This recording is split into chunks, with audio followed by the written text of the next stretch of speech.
Here's a short video to help you navigate an application in Expert Pro. To start an application, click on Applications in the left navigation pane. This will take you to your Applications page, which provides a list of your clients, along with key information. To start a brand new application for a client, click on Add Application in the top right corner. When you click on Add Application, a pop-up will appear with two options. The first option is to begin an application, which allows you to start an application manually for a client by entering in the relevant information in the fields and then hitting Create Application, which takes you into the new application directly. The second option is to send your client your application link, which allows you to copy the link and send it to your client so that they can proceed to fill out their information. When you are in your client's application, there are various features to streamline the process of filling out your client's information. On the right-hand side, you will see the Application Ratios panel. This is where your client's GDS and TDS will show up once you fill out this application. It will also show you the LTV and your client's credit scores once you have pulled the bureau. Additionally, the pane will summarize your applicant totals, the qualifying details, and the mortgage request details to allow you to view all your important information in one place. At the top, you have your navigation pane. The navigation pane includes the main tabs, such as Applications, Documents, Expert, Direct to Lender, Forms, and Internal Notes. You will also find sub-tabs under some of the main tabs, particularly under Application, Expert, and Direct to Lender. Under Application, you will see Primary Applicant, Subject Property, and Mortgage Details. Aside from the navigation pane, you will also notice that there is a drop-down under Application, which allows you to choose the purpose of your application. Under the Expert tab, you will see Expert Application Sync and Submit to Expert. Under Direct to Lender, you will see Credit Bureau, Participants, Lender Submission, Lender Response, Fees, and Commissions. When you start an application, you will start by filling out the client's personal details in this section and enter information such as their name, email address, and cell phone number. On the right-hand side, you will notice that you have the ability to enter in your co-applicant's information. In order to enter in the co-applicant details, you will have to uncheck the box next to Disabled, and when you do so, it will unlock the section, allowing you to enter the co-applicant's information. You will also notice that an additional tab will appear under Application, which will say Additional Applicants. This allows you to add more clients to your application as necessary. After filling out your applicant's personal details, you can then enter their identification details. You will have to select an identification type, the issuing country, and the ID number.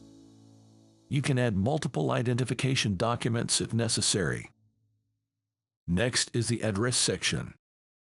The Address section is built in with a lookup tool to locate your applicant's address and auto-populate the fields. Your applicant's current addresses, as well as any previous addresses, will go in this section. The Employment section comes next.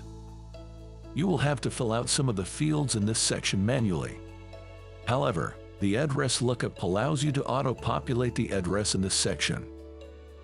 Under Employment, you will find Additional Income. In this field, you can enter any additional payments or income your client is receiving. The Assets and Liabilities section allows you to fill out any assets or liabilities under your client by clicking on Add Asset or Add Liability and entering the relevant information. At the bottom of this section, you will see a button that says Add Additional Properties. When you click on Add Additional Properties, a new section will open to allow you to enter an additional property under the client, as well as any mortgage attached to the property. You can also choose whether this is included in your TDS calculation by checking or unchecking the box beside Include in TDS. Additionally, if you are doing a refinance, you do not need to enter the subject property under Additional Properties. as it will populate automatically when the application type is refinance. After that, you can move on to the Subject Property tab. In this section, you will be asked to enter some key information regarding your subject property. Use the address lookup to populate the address of the subject property.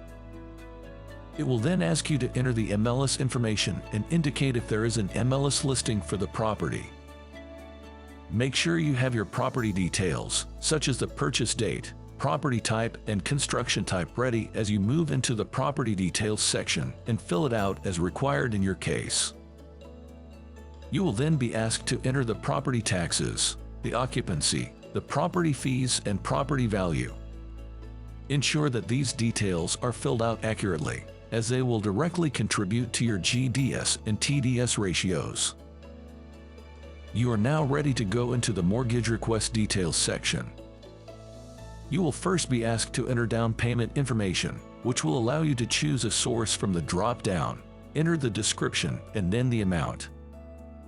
You can add multiple down payments in this section. When you are entering your closing details, you will have to enter in the closing date, the date of financing the waiver, and mortgage purpose as necessary. Your property value will be pre-populated from your subject property section. And you can either enter your down payment manually or click on the small calculator icon under the down payment section to auto-populate. To enter the details of the mortgage you are requesting from your lender, enter the value of the mortgage next to the applicable mortgage type, first, second, or third, and make sure that you switch the drop-down to requested. This is important in the calculation of your ratios and qualifying details. You can now proceed with entering further details regarding this mortgage, such as the loan type, mortgage type, and interest adjustment date. Make sure you indicate mortgage classification and insurance details under additional details, and you can then move on to entering the rate details, as well as the term and amortization. Once you do so, you will notice that the information you enter will populate in the qualifying details. Qualifying details can be edited, so ensure they are correct before moving to the next section. The last section allows you to remove applicants from your application without deleting their information. The applicants assigned to this mortgage section allows you to remove applicants by unchecking the box next to their name. If the box is unchecked, their information will not be included in the ratios. This is a great tool for what-if scenarios. This is the end of the first half of the application process. For the second half, which includes information on direct-to-lender, forms, and internal notes, you will find an additional video in this playlist or on our How to Videos page.